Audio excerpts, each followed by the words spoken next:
Assalamualaikum warahmatullahi wabarakatuh. Perkenalkan, nama saya Muhammad Fadlan Anas Rosadan. Saya dari kelas A2 PBSI angkatan 2022 dengan NIM 20210130.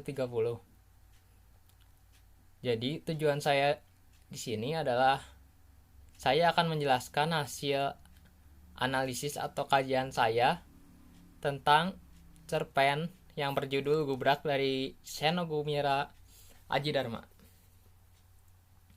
Yang pertama, saya akan menjelaskan sinopsis.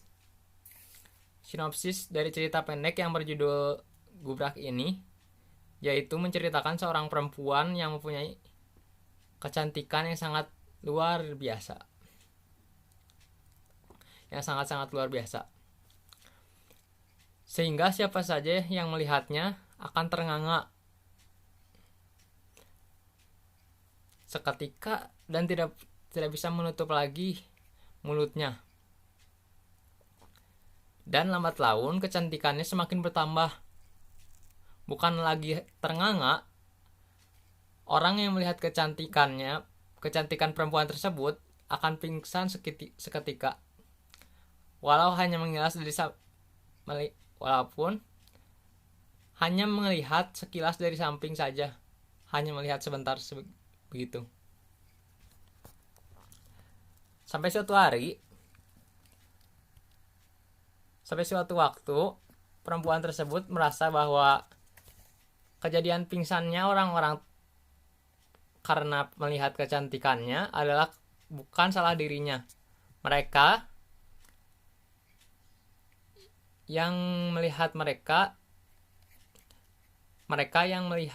yang pingsan juga sepanjang jalan mengikuti jalur dari rumah ke kantor. Semua orang sudah siap untuk melangas lengos ketika berpasasan, beriringan, maupun mengikuti dari belakang. Karena takut sewaktu-waktu perempuan itu menoleh ke belakang, akan terjadi sesuatu yang hal tidak diinginkannya, yaitu pingsan. Maka pada suatu hari, setelah bertahun-tahun hidup dengan jalur tempat setiap orang lelah siap mengatasi masalah yang ditimbulkan oleh kecantikannya, ia pun menempuh jalur berbeda karena ada urusan. Dan bencana besar pun terjadi ketika dia menyeberang jalan. Semua orang yang melihatnya pingsan. Orang yang ada di dalam mobil, yang berjalan kaki, yang menyeberangin jalan, bahkan mengendarai motor pun sampai tertabrakan secara beruntun akibat pingsan melihat kecantikan perempuan tersebut. Sebagian ada yang siuman dan melihat perempuan tersebut lalu pingsan kembali. Sebagian lagi ada yang tidak siuman lagi alias mati. Orang-orang TV sampai meliputnya menggunakan helikopter karena ingin memberitakan atau meliput perempuan tersebut. Namun lagi-lagi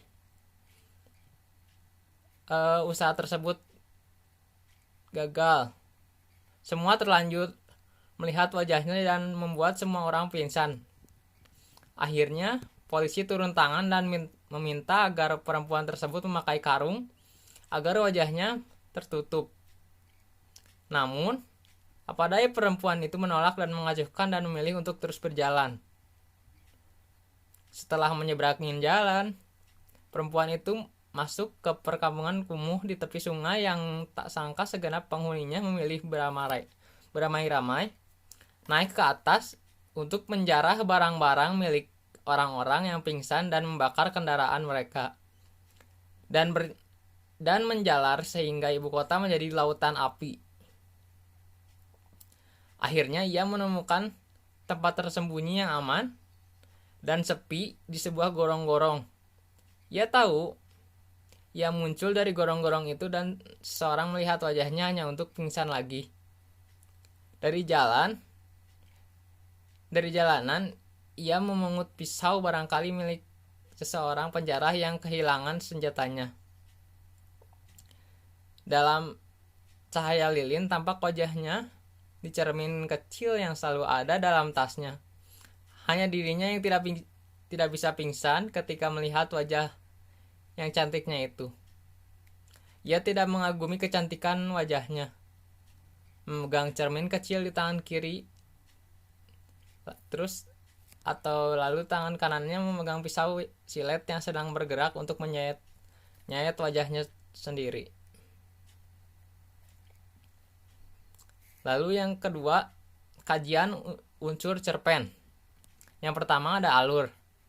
Alurnya maju karena hanya menceritakan satu kejadian yang terus maju dari awal sampai akhir. Latar belakang tempat adalah jalan raya, perkampungan, dan dalam gorong-gorong yang yaitu asal muasal dari perempuan cantik tersebut. Penokohan, tokoh perempuan ini sangat cantik. Saking cantiknya membuat orang-orang yang melihatnya akan jatuh pingsan tak sadarkan diri, bahkan hingga sampai mati. Konflik dimulai ketika perempuan ini kecantikannya bertambah sehingga membuat orang-orang melihatnya terengah-engah.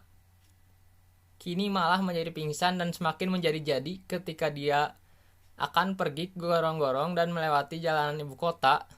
Terjadi huru-hara karena pingsan melihat perempuan tersebut. Lalu ada tema dari cerita pendek Gubrak ini yaitu tentang kehidupan. Lalu ada amanat. Menurut saya, dalam cerpen Gubrak karya Seno Gumila ini, dalam cerpen tersebut tidak mengandung amanat apapun karena alur cerita tersebut terus maju dan hanya menceritakan tentang kecantikan satu orang wanita yang tidak disebutkan namanya, dan situ hanya menceritakan kehidupan keegoisan atau kesombongan dan keputusasaan yang tidak jelas. Lalu ada popularitas atau keseriusan sastra. Cerpen ini masuk ke dalam sastra populer karena isinya lebih banyak memuat unsur sebagai hiburan bagi pembacanya. Lalu di sini saya mengambil kajian stilistika prosa yaitu hanya satu, yaitu citraan. Citraan yang pertama yaitu citraan penglihatan.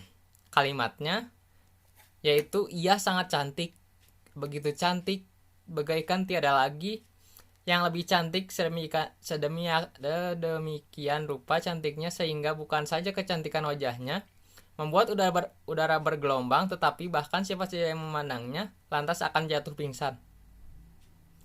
Lalu citraan gerakan berada dalam kalimat gubrak.